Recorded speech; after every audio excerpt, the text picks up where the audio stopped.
Measure of success అంటే తెలుగులో గెలుపుకి కొలమానం. ఎవ్రీబడి వాంట్స్ టు విన్ కదా, అందరం కూడా జీవితంలో గెలవాలి కదా. ఎవరైనా ఓడిపోవాలనుకుంటున్నారా? కదా, అందరం గెలుస్తాం. అయితే ఆ గెలుపుకి కొలమానం ఏంటి? ఏ రోజు మనం గెలిచినట్టు అనిపిస్తుంది? ఫర్ ఎగ్జాంపుల్ రన్నింగ్ రేస్ ఉంది.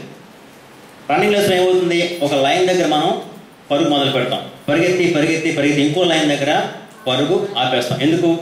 నేను గెలిచాను, నేను పరిగెత్తక్కర్లేదు, ఐఎమ్ ఏ విన్నర్.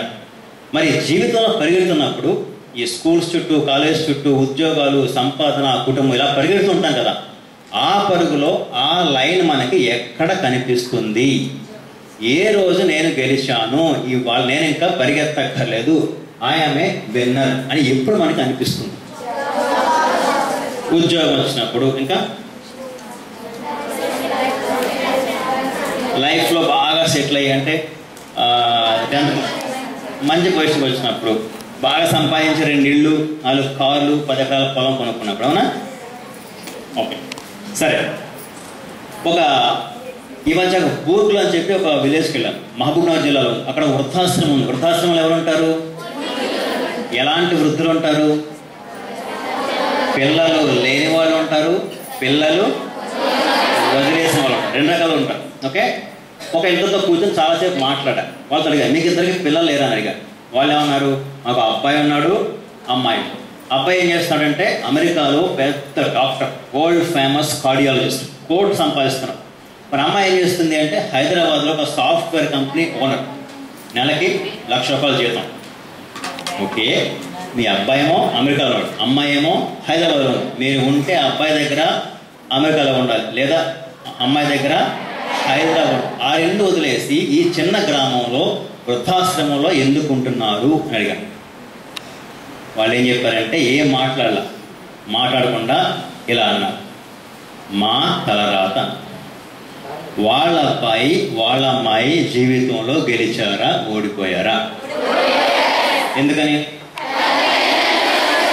ఇప్పుడే అనుకున్నాం కదా, మనం అనుకున్న లక్ష్యం, మనం అనుకున్న ఉద్యోగం వస్తే మనం గెలిచినట్టే. వాళ్ళ అబ్బాయి అదే అనుకున్నాడు, నేను డాక్టర్ చదవాలి, బాగా సంపాదించాలి, అమెరికా వెళ్ళాలి, మంచి పేరు తెచ్చుకోవాలి. వాళ్ళ లక్ష్యం నెరవేరింది, పరుగు ఆపేశాడు, నేను గెలిచాను అనుకున్నాడు. వాళ్ళ అమ్మాయి ఏమనుకుంది, నేను బాగా ఇంజనీరింగ్ చదవాలి, సాఫ్ట్వేర్లో సెటిల్ అవ్వాలి, కంపెనీ పెట్టాలి, సంపాదించాలి. తను కూడా లక్ష్యం నెరవేరింది, పరుగు ఆపేసింది. వీళ్ళిద్దరూ కలిసి వాళ్ళిద్దరిని రోడ్డున వదిలేశారు. అంటే మనం అనుకున్న లక్ష్యం సాధించిన తర్వాత కూడా ఇంకా ఏదో ఉంది, గెలుపు అంటే అది కాదు. ఆ స్పష్టత ఇవాళ మీకు రావాలి. వచ్చిందా లేదా?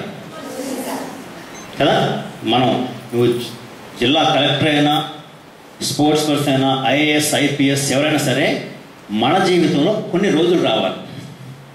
ఎలాంటి రోజులు రావాలి? నన్ను అడిగితే ఏదో ఒక రోజు, ఈ ప్రయాణం, ఈ పరుగులో ఏదో ఒక రోజు మీ అమ్మ కానీ నాన్న కానీ దగ్గరికి వచ్చి, ఎన్ని జన్మల పుణ్యం చేసుకుంటే నువ్వు నాకు కూతురుగా పుట్టావు అని అన్నారనుకోండి, ఆ రోజు నీ లైన్ వచ్చేసి నువ్వు పరిగెత్తక్కర్లే, వాళ్ళ చేత ఆ మాట అనిపించుకున్నావు అంటే యు ఆర్ ఏ విన్నర్. అలాగే మన అమ్మ అలా వీధిలో నడిచెళ్తున్నప్పుడు ఆ వీధిలో అందరూ కూడా చుట్టూ మూగి, ఎంత మంచి కూతురుని కన్నా అమ్మ, ఎంత మంచి కూతురుని ఎలా కనగలేవు, ఎంత మంచి కూతురు నాకెందుకు లేదు, నాకు చాలా అసూయగా ఉంది అని మన వల్ల వాళ్ళ స్థాయి పెరిగితే, ఎక్కడ? మన ఊళ్ళో, మన పుట్టిన ఊళ్ళో మన వల్ల వాళ్ళ స్థాయి పెరిగితే ఆ రోజు నీ లైన్ వచ్చేసి నువ్వు పరిగెత్తక్కర్లే, యు ఆర్ ఏ విన్నర్. ఇంకో రోజు రావాలి, నువ్వు చదివిన స్కూల్లో, నువ్వు చదివిన కాలేజీలో నిన్ను ఒక చీఫ్ గెస్ట్ ఆహ్వానించి ఇక్కడ కుర్చీ వేసి కూర్చోబెట్టి ఇటువంటి మైక్ ఇచ్చి మీరు మాట్లాడండి, మా పిల్లలతో మాట్లాడండి, వాళ్ళలో స్ఫూర్తి నింపండి అని ప్రత్యేకంగా గౌరవించినప్పుడు, ఎక్కడ? నువ్వు చదివిన స్కూల్లో, నువ్వు చదివిన కాలేజీలో you are a chief guest. ఆ రోజు రావాలి. ఇంకో రోజు రావాలి, నువ్వు ఎక్కడికి వెళ్ళినా సరే, ఏ మీటింగ్కి వెళ్ళినా, ఏ ఫంక్షన్కి వెళ్ళినా సరే, వాళ్ళ వయసు సంబంధం లేకుండా చిన్న పెద్ద అందరూ కూడా లేచి నిలబడి ఆప్యాయంగా నిన్ను పలకరించాలి. మన జీవితంలో ఈ రోజులు వస్తే తప్ప మనం గెలిచినట్టు కాదు. 10th క్లాస్లో 10/10 కాదు, ఐఐటీ పెద్ద పెద్ద కాలేజీలో సీట్లు కాదు, నెలకు ₹1,00,000 వచ్చే ఉద్యోగాలు కాదు, కోట్ల ఆస్తి, ఇళ్ళు, పొలాలు ఇవేమీ కాదు. ఈ రోజు మన జీవితంలో రాకపోతే వీఆర్ నాట్ విన్నర్స్. వాళ్ళ అబ్బాయి వాళ్ళ అమ్మాయి లాగే మనం ఓడిపోతాం. గెలిచాం అనుకున్నారు వాళ్ళు, కానీ నిజం గెలిచారా? అటువంటి గెలుపు మనకి అక్కర్లేదు. కాబట్టి ఆ గెలుపు కొలమానం అంటే ఏంటో ఈ వయసులో ఇవాళ మీకు స్పష్టంగా ఉంటే తప్ప ఎందుకు పరిగెడుతున్నానో, ఆ పరుగు ఎక్కడ ఆపాలి అనే విషయం మీకు తెలియదు. అందరితో పాటు గొర్రెల పరిగెడుతూ చదువుతూ ఉంటారు, మార్కులు వస్తూ ఉంటాయి, ఉద్యోగాలు సంపాదిస్తారు, కానీ అది ఎందుకో మనకి ఆ స్పష్టత ఉండదు.